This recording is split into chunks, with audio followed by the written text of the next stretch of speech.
Özbekтерде bir жақсы салт бар екен. Kız turmuşqa çıkıp atkanda paranjı menen келет екен. Жаңа eski жанагы Kokon хандарын чапанын кийгизип, беттерин жаап келет екен. Gelin ошентип келиш керек.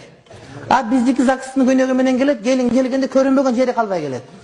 Чурайынан бери көрүнүп турат gelindики. Бу кандай gelin болсун ошо? Бу көз тийип өлдү го буга, назар түштү го буга.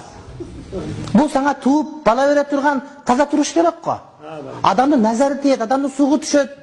Ким гана эмне кылгысы келбей кетет аны сенин аялың көргөндө. Ошого аны ороп, жаап, көсүппе, мындай кылып, мындай кызганып алып келбейсиңби?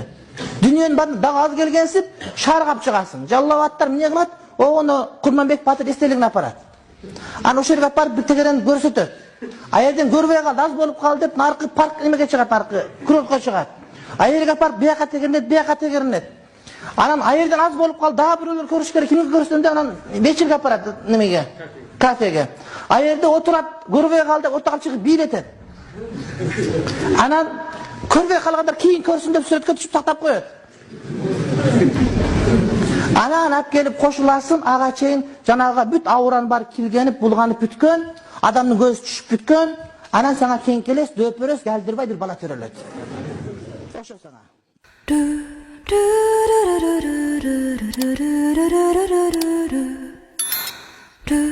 Do